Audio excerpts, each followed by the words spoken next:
Hi guys, so today we're going to learn about the anatomy of the humerus, and this is in continuity with our series in talking about the anatomy of the upper limb. So we've already dealt with the shoulder girdle, which is made up of the clavicle and the scapula, and so today we'll be learning about the bone of the arm, which is the humerus. Okay, so the bone of the arm, talking about this bone, the humerus. We'll talk about the gross features of the humerus and also some special features, including the muscle attachment. We'll talk about the articulation. We'll talk about related nerves, and also we'll talk about humeral fractures. Okay, so the humerus, first of all, you must understand that the humerus is a long bone. The humerus is a long bone, and because it's a long bone, it has two ends. Okay, the upper end. Okay, this is the upper end, and this is the lower end, and it also has a shaft. So this is the shaft from this red bar to this red bar. So this is the shaft. So this is the upper end, this is the lower end, and this is the shaft. Okay, now for the upper end is made up of the head. This is the head, the neck, we have the greater tuberosity where my cursor is, and then we have the lesser tuberosity, and in between these two tuberosities there's a groove here. It's called the bicipital groove. Okay, now concerning the neck, we have the anatomical neck, which is a construction beyond the head of the humerus, and then we have the surgical neck, which is below the two tuberosities. Now when you come to the lower end, okay, this side, the lower end is made up of two main parts. It has the articular part and the non-articular part. It has the articular part and the non-articular part. The articular part is made up of the trochlea, okay, which is medial, and then the capitulum, which is lateral. Okay, so these two parts articulate. Then we have the non-articulating part, okay, which is made up of two epicondyles. Okay, this is the medial epicondyle, this is the lateral epicondyle. Okay, and we have three fossa. We have the coronoid fossa, which is medial. We have the radial fossa, which is lateral, and then posteriorly we have the olecranon fossa. Now, how do you know for the non-articulating surfaces? How do you know that this is the medial epicondyle or this is the lateral epicondyle? You see, the medial epicondyle is more projecting than the lateral epicondyle. So that's one way to distinguish or to know which side is the medial border and which side is the lateral border. Now we said that the humerus also has a shaft. Okay, the shaft has three borders. We have the medial border, so this is the medial border. Then we have the lateral border. Then we have the anterior border. Okay, then it also has three surfaces. It has the anteromedial surface, anteroposterior surface, and then it has the posterior surface. Again, the humerus is a long bone, and because it's a long bone, it has two ends, the upper end and the lower end. The upper end is made up of the head of the humerus, the neck, which we said is a construction. The anatomical neck is a construction beyond the head of the humerus. Then we have the two tuberosities, the greater tuberosity and the lesser tuberosity, and in between these two tuberosities there's a groove called the bicipital groove. Now below these two tuberosities there's another neck called the surgical neck. It is called the surgical neck because it is susceptible to fractures. Then we have the lower end. For the lower end, we said it has two main parts. It has the articulating part and then the non-articulating part. For the articulating part is made up of the trochlea medially and then the capitulum laterally. Okay, then we have the non-articulating part, which is made up of two epicondyles and then three fossa. We have the medial fossa, which we said is more projecting than the lateral fossa. Then we have for the two epicondyles. This is the medial epicondyle and this is the lateral epicondyle. So the medial epicondyle is more projecting than the lateral epicondyle. Then we have the three fossa. This is the coronoid fossa, which is also medial, the radial fossa, which is lateral, and then posteriorly we have the olecranon fossa. Then there's a shaft. The shaft of the humerus is made up of three borders and then three surfaces. Okay, we have the medial border, right? Then we have the lateral border and we have the anterior border. Then it has three surfaces. We have the anteromedial surface, anterolateral surface, and also the posterior surface. Again, this is the humerus. Okay, we said the humerus is a long bone. Because of that, it has two ends. This is the upper end, this is the lower end. Okay, so we'll look at the features again. So for the upper end, this is the head of the humerus. Then this dotted line you see here is the anatomical neck. It's a construction beyond the head of the humerus. Okay, so the dashes here is the anatomical neck. Right? Now when you come here, this is the greater tuberosity. It's very, very conspicuous here. This is the greater tuberosity, and this is the lesser tuberosity. Now we said between these two tuberosities, there's a groove in between them called the bicipital groove. Okay, and below the groove there's another neck called the surgical neck. Called the surgical neck because it is susceptible to fractures. Okay, again, for the upper end, we have the head, we have the anatomical neck, we have the greater tuberosity, we have the lesser tuberosity. In between the two tuberosities, we have the bicipital groove, and then below it we have a surgical neck. Now let's look at the lower end of the humerus. For the lower end of the humerus, we have the trochlea. Okay, so this is the trochlea. Then we have the capitulum. Now, how do we know that this is the medial border? How do we know that this is the lateral border? Okay, you can see this condyle here, the medial epicondyle. We said that the medial epicondyle is more projecting than the lateral epicondyle. You can see it here. This one looks more projecting with the medial epicondyle than the lateral epicondyle. And so if this is the medial epicondyle, this fossa will be the trochlea, because we said the trochlea is medial, and this is the capitulum, which is lateral. Okay, then so this is the trochlea, so this is the trochlea, this is the capitulum. Now what we have here is the coronoid fossa. The coronoid fossa is also medial, and this fossa we have here is the radial fossa. Okay, now again, for the lower end of the humerus, we have the medial epicondyle, we have the lateral epicondyle, we have the coronoid fossa, which is medial, we have the radial fossa, which is lateral, we have the trochlea, okay, which is the articulating surfaces of the lower end of the humerus. All right, then we have the capitulum, which is also an articulating surface of the humerus. Okay, then for the shaft, this is the shaft. Okay, we can see a groove here. This is a radial groove.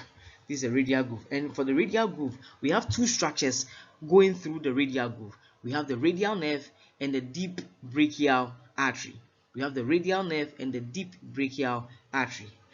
Now there's an impression here, okay, which is called the deltoid tuberosity. Okay, it serves an attachment for the deltoid muscle, deltoid tuberosity. Now this surface is the posterior surface. How do we know? We can see this big fossa here. This is the olecranon fossa. So once you see the olecranon fossa, then we are on the posterior surface. Once you see the coronoid and the radial fossa, you are on the anterior surface. Okay, so for the anterior surface, we have two fossa, coronoid and then radial. For the posterior surface, is just only one fossa, the olecranoid fossa. Okay, so this is the posterior surface. This is the medial border. Okay, this is the lateral border. Now for the articulation, okay, the upper end of the humerus. Okay, this is the upper end of the humerus. Okay, we have the head. We said we have the head of the humerus. We have the anatomical neck. We have the greater tuberosity, the lesser tuberosity, and the surgical neck. Now the head of the humerus, okay, articulates with the glenoid cavity of the scapula to form the shoulder joint. Now this joint is a ball and socket synovial joint. Now when you come to the lower end, okay, this is the lower end. Okay, the joint that is formed is the elbow joint. So this is the trochlea. Okay, the trochlea articulates with the trochlear notch of the ulna. All right. Then this is the capitulum. The capitulum articulates with the surface of the radius. Okay, so these are the two articulating surfaces, the trochlea and then the capitulum. Now the joint they form here is a hinge synovial joint. Again, for the upper end, we are forming the ball and socket synovial joint. The head of the humerus articulates with the glenoid cavity of the scapula to form the shoulder joint. And then for the lower end, we have two articulating surfaces. We have the trochlea and then we have the capitulum. The trochlea articulates with the trochlear notch of the humerus, whilst the capitulum articulates with the upper surface of the radius. Now let's look at the muscles attached to the humerus. The muscles attached to the humerus. Okay, so for the upper end, we have 7 insertions. Okay, we actually have 7 insertions, but for the upper end, okay, we have the greater tuberosity. Remember, we said the greater tuberosity and the lesser tuberosity. There are 3 muscles attached to the greater tuberosity, and then the acronym is SIT. Okay, S for supraspinatus muscle, I for infraspinatus muscle, and then T for teres minor. Okay, so you can see this is the greater tuberosity. This is the upper impression. The upper impression is where you have the supraspinatus. The middle impression is where you have the infraspinatus, and then the lower impression is where we have the teres minor. So mind you, all these muscles, all these 3 muscles are actually on the greater tuberosity. Okay, so it means that the greater tuberosity has an upper lip, a middle lip, and a lower lip. So for the upper lip, we have the supraspinatus. For the middle lip, we have the infraspinatus, and then for the lower lip, we have the teres minor. Now when you come to the lesser tuberosity, there's only one muscle attachment, which is the subscapularis. The subscapularis. Okay, the subscapularis. Again, we said that the muscles attached to the humerus, there are actually 7 muscles, but for the greater tuberosity, there are 3 muscles attached to the greater tuberosity.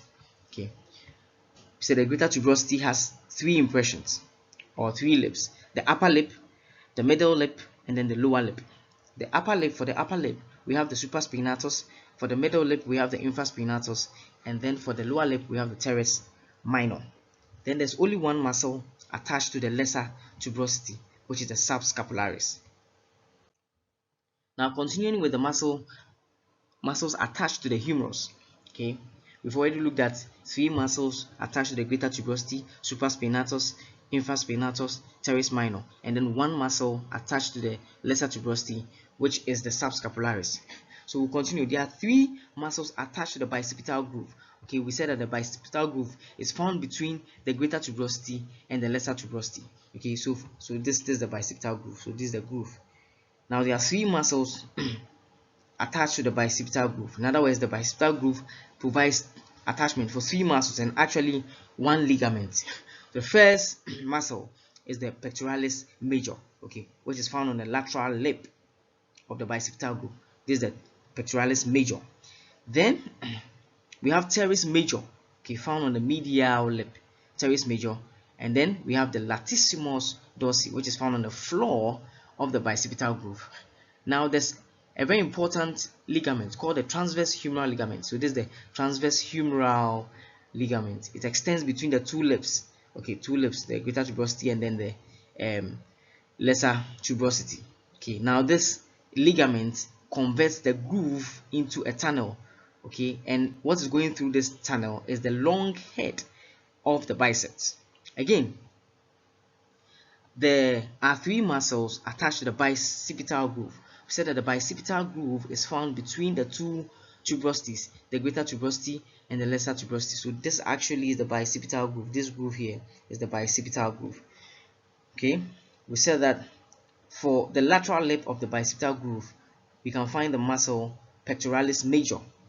Then for the medial lip, there's a teres major muscle, and then for the floor of the bicipital groove, there's the latissimus dorsi. Then we said that there's a very important ligament called the transverse humeral ligament found between the 2 lips of the tuberosities. Okay, and this ligament actually converts this bicipital groove into a tunnel, and this tunnel houses the long head of the biceps. Okay, so we'll continue with the muscles attached to the humerus. Okay, then now we are looking at the shaft. We are looking at this whole region, which is the shaft. Okay, now there are 8 muscles. There are 8 muscles. 6 of the muscles are originating from the surfaces and the borders of the humerus. Okay, and then we have 2 muscles that are inserting onto the shaft of the humerus. So let's look at those 2 muscles, the insertions. We have the deltoid muscle, and then we have the coracobrachialis muscle. So where does the deltoid muscle insert? It inserts here, okay, more laterally. There's a tuberosity here called the deltoid tuberosity. Okay, we said it's an impression, the lateral side of the shaft of the humerus. Okay, called the deltoid tuberosity. That's where you can find the deltoid muscle. And then more medially, okay, middle of the medial border, you can find the coracobrachialis. That is where it inserts. Then now there are three muscles originating from the surfaces of the shaft, and then three muscles originating from the borders of the shaft. Remember, we said that for the surfaces, we have the anteromedial surface, we have the anterolateral surface, and we have the posterior surface. And then for the borders, we have the medial border, we have the lateral border, okay, and we have the anterior border.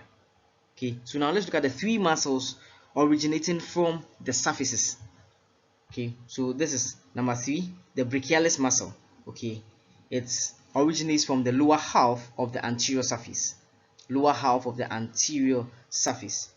Then number 4, we have the lateral head of the triceps, okay, which is found on the posterior surface above the spiral groove. So the spiral groove is somewhere here. So, okay, above this, somewhere here above the spiral groove. So this is the lateral head of the triceps, okay, on the posterior surface above the spiral groove. And then below the spiral groove, this muscle here originates from this surface called the medial head of the triceps. Medial head of the tricep, that's the posterior surface below the spiral groove. Then we have three muscles originating from the borders. Okay, so from the medial epicondyle supracondyle ridge, the medial supracondylar ridge. Okay, we have the pronator teres muscle. So this is the one here, number 6, pronator teres muscle originating from the medial supracondylar ridge. Okay, this is the medial supracondylar ridge.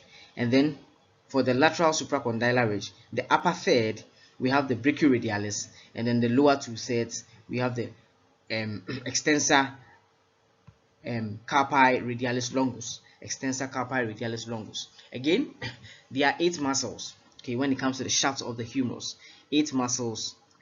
When it comes to the shaft of the humerus, 6 muscles are originating from the surface and also the borders. Okay, so 3 each. 3 muscles originating from the surface, 3 muscles originating from the borders. Then we have 2 muscles inserting. So for the insertion, the deltoid muscle inserts on the deltoid tuberosity, okay, which is lateral. And then more medially, we have the coracobrachialis. Then for the muscles originating from the surfaces, okay, for the anterior surface, we have the brachialis muscle, the lower half of the anterior surface, we have the brachialis muscle.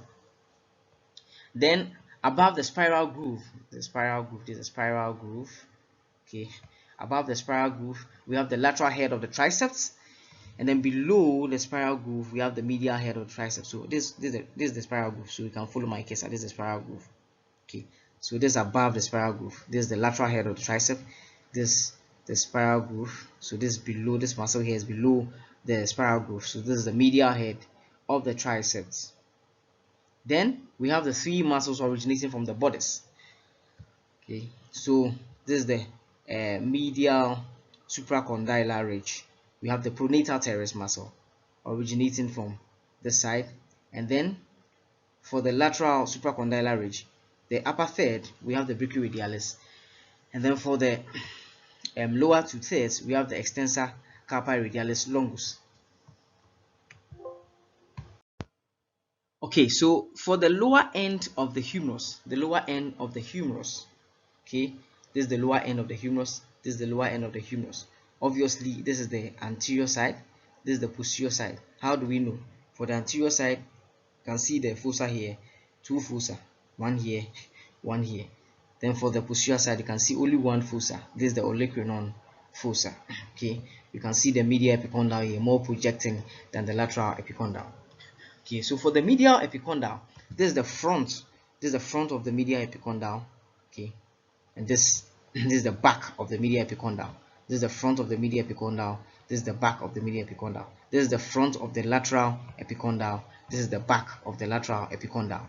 So for the front of the medial epicondyle, okay, it's actually for the common flexor origin. Common flexor origin. Okay, muscles that flex the elbow joint, muscle that flexes the elbow joint. This is where it originates from, the common flexor origin. It actually originates from the medial epicondyle, the front of the medial epicondyle. Okay, when you go to the front of the lateral epicondyle, which is here, is actually for the common extensor origin. So the muscle that extends the elbow joint. Okay, this is where it originates from, the common extensor origin. It's found on the lateral front of the epicondyle. Then when you go to the back, so this is the back. So this is the back of the medial epicondyle. This is the back of the lateral epicondyle. So for the back of the medial epicondyle, okay, there's this important nerve here, which is the ulnar nerve. So the ulnar nerve goes through, this black straight line. The ulnar nerve goes through here, and then for the lateral epicondyle, okay, there's a very important muscle here called anconeus. Now when it comes to the tip of the medial epicondyle, the tip of the medial epicondyle, okay, there's a very important ligament called the ulnar collateral ligament. Okay, then when you come to the lateral epicondyle, okay, we have the radial collateral ligament. Again, we've looked at the lower end of the humerus. We've compared the medial epicondyle and the lateral epicondyle in terms of its front, the frontal view, the back, and also the tip. Okay, we said the front of the medial epicondyle is for the common flexor origin, and then we said the front of the lateral epicondyle is for the common extensor origin. Then we looked at the back of the medial epicondyle. We said the ulnar nerve transverses the back of the medial epicondyle, and then for the back of the lateral epicondyle we have the origin of the anconeus. Then the tip of the medial epicondyle is actually for the ulnar collateral ligament, and then the tip of the lateral epicondyle is actually for the radial collateral ligament. Now there are three nerves related to the humerus, and this is very important for orthopedic surgeons, for neurosurgeons. Very important. It's a must know. There are three nerves related to the humerus. Now the first nerve is the axillary nerve. Now the axillary nerve can be found around the region of the cervical neck, of the humerus. Okay, so if you have fracture of the cervical neck of the humerus, it may injure the axillary nerve. Okay, so around the cervical neck. Okay, so this is the head of the humerus. This is the anatomical neck. Okay, the greater tuberosity and the lesser tuberosity cannot be seen clearly here. Right, this is the cervical neck. We said it's called cervical neck because it's susceptible to fractures. Then the second nerve is the radial nerve. The radial nerve goes through the radial groove. Okay, goes through the radial groove. We said there's another structure that goes through the radial groove. Okay, we said is a deep brachial artery. Okay, now we are talking about the radial nerve. So if you have fracture, okay, along the side, this is a mid shaft fracture, you are likely to damage the radial nerve. Okay, then the third nerve, which is the ulnar nerve, which is found behind the medial epicondyle, or the back of the medial epicondyle. That's where you find the ulnar nerve. Okay, again, the three nerves related to the humerus: the axillary nerve related to the cervical neck or around the cervical neck, the radial nerve that goes through the radial groove, then we have the ulnar nerve, which is found at the back of the medial epicondyle. Okay, so we'll look at humeral fracture.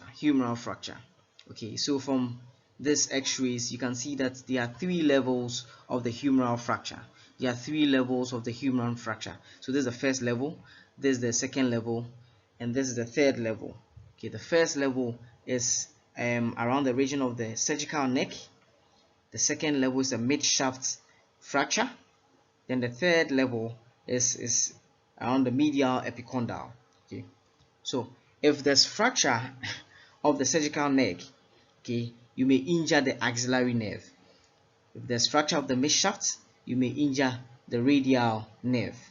If there's fracture of the medial epicondyle, you may injure the ulnar nerve. Now if you have fracture of the cervical neck and the axillary nerve is injured, you may also cause paralysis of the deltoid muscle. Now the second level, the midshaft fracture, okay, if you injure the radial nerve, Okay, that is going to damage the extensors of the wrist and also the fingers, leading to wrist drop. Then also, if there's fracture of the medial epicondyle, which may damage the ulnar nerve, you can have a partial claw hand. And so guys, I've done an extensive lecture on the axillary nerve, radial nerve, median nerve, ulnar nerve. And so kindly check out that video and also leave a comment in the comment box. So like, share, and then subscribe to my channel. Best wishes, and I'll see you in the next video.